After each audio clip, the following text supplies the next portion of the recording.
गुजरात भुज airbase रे प्रतिरक्षा मंत्री राजनाथ सिंह पहुंची एवं वायुसेना योद्धा को भेटी। भारत का मस्तक सारी दुनिया में आपने ऊंचा किया है, इसलिए मैं आप सबके बीच आया। इसलिए ऑपरेशन सिंदूर के दौरान जो हमारे सैनिक अथवा हमारे सिविलियंस जो ही शहीद हुए हैं, सबको मैं नमन करता हूं। और जो हमारे बहादुर जवान घायल हुए हैं, उनके शीघ्र स्वस्थ होने की भी मैं ईश्वर से मैं कामना करता हूं। आप जानते हैं कि हमारे देश की मजबूत भुजा भुज में आप सबके बीच आकर मुझे स्वाभाविक रूप से गौरव की अनुभूति हो रही है। और यह भुज 1965 में पाकिस्तान के खिलाफ हमारी जीत का भी साक्षी रहा है, और यह भुज 1971 में पाकिस्तान के खिलाफ हमारी जीत का भी यह साक्षी रहा है। और आज एक बार फिर यह भुज पाकिस्तान के खिलाफ हमारी जीत का साक्षी बना है। इसकी मिट्टी में देशभक्त की खुशबू है और यहाँ के जवानों में भारत की सुरक्षा का एक अडिग संकल्प भी है।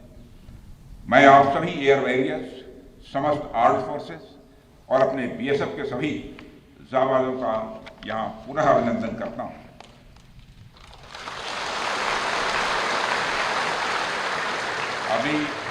साथियों, अभी कल ही मैं श्रीनगर में सेना के अपने वीर जवानों से मिलकर लौटा हूँ, और आज मुझे आपके बीच आने का यहाँ अवसर मिला है।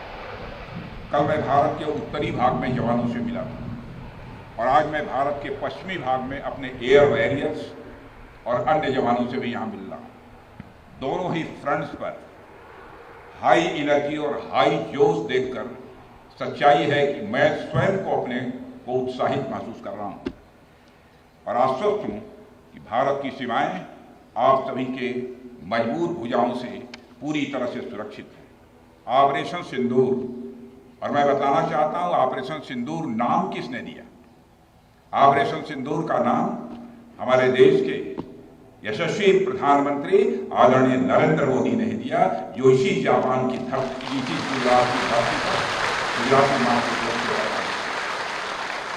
और ऑपरेशन सिंदूर के दौरान जो कुछ भी आपने किया है, समस्त हिंदुस्तानियों को, चाहे वो भारत के रहने वाले हों अथवा दुनिया के दूसरे देशों में रहने वाले हों, सभी गौरवान्वित हुए हैं। भारतीय वायुसेना के लिए सिर्फ 23 मिनट यह काफी थे पाकिस्तान की सरजमी पर पल रहे आतंक के अजगर को कुचलने के लिए, और वह आपने करके दिखाया है।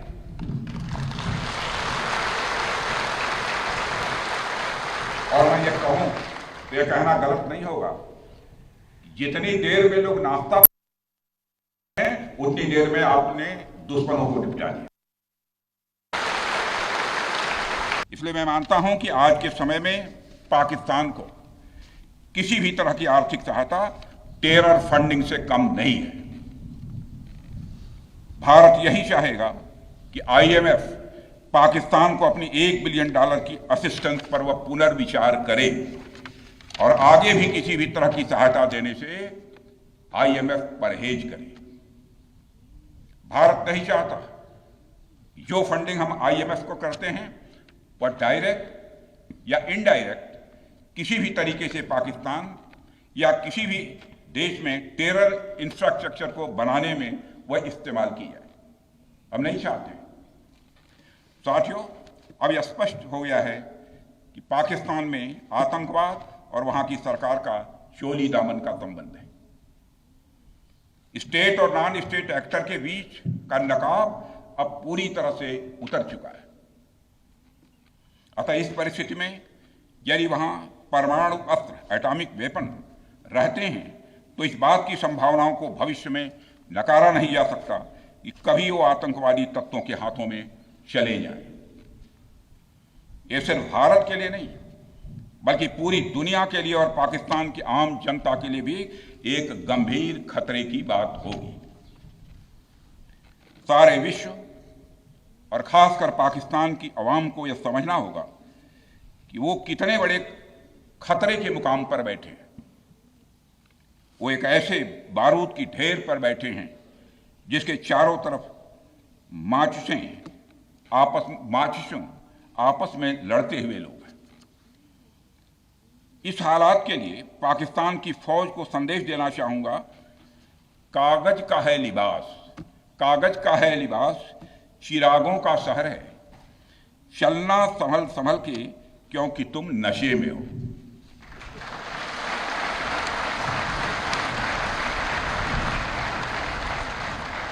साथियों, अभी आपने जो पराक्रम दिखाया है उसकी चर्चा पूरी दुनिया में हो रही है। जैसा मैंने पहले भी कहा, आज भारत को वैश्विक मंच पर जो सम्मान मिल रहा है उसकी बुनियाद में यदि कहा जाए साफ तौर पर तो वह है आपका पराक्रम। और यही कारण है कि भारत का बच्चा बच्चा आपको अपना आइडल मानता है, बच्चा बच्चा आपको अपना आदर्श मानता है। आपने पूरे देश को यकीन दिलाया है कि नया भारत अब सहन नहीं करता बल्कि वह पलटकर जवाब देता है।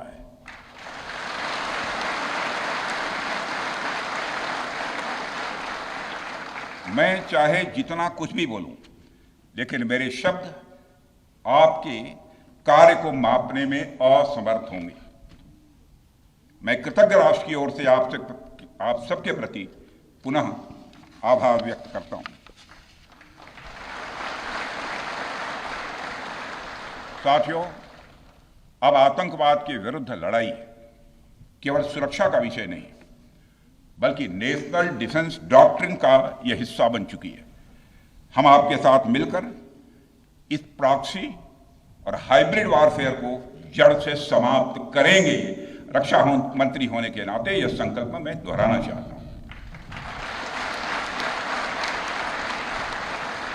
अब हमारा भारत पहले का भारत नहीं है। प्रधानमंत्री के नेतृत्व का यह नया भारत का जन्म हो चुका है। मेरे बहनों भाइयों,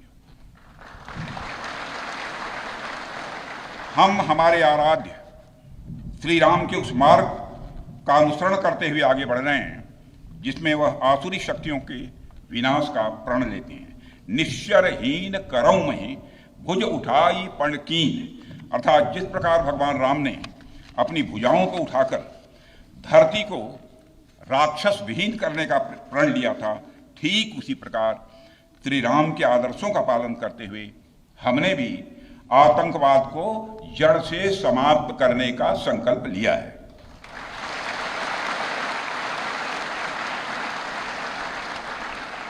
साथियों, प्रधानमंत्री मोदी जी के नेतृत्व में हमारी सरकार आने के बाद सैन्य मामलों को लेकर भारत की सोच और सामर्थ्य दोनों में अभूतपूर्व बदलाव आया है।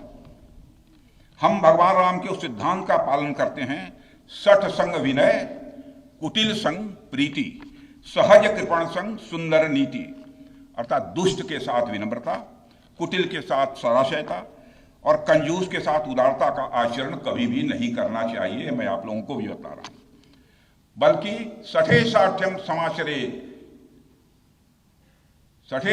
समाचरित या टिट फॉर टैट।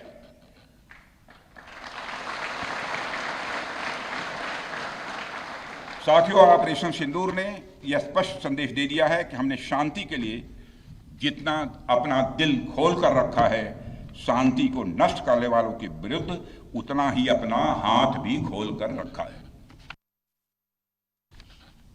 साथियों, एक और बात मैं यहां साफ कहना चाहूंगा कि ऑपरेशन सिंदूर अभी खत्म नहीं हुआ है।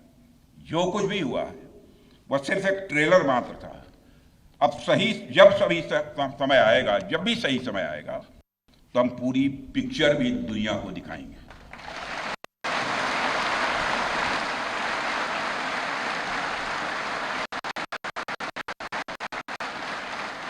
साथियों, आप सब तो जानते ही होंगे कि भारत में जब भी कोई उपद्रवी तत्व होता है जिसको लेकर यह आशंका रहती है कि यह भविष्य में कुछ उपद्रव कर सकता है, उसको मजिस्ट्रेट एवं पुलिस द्वारा गुड बिहेवियर के प्रोबेशन पर रखा जाता है।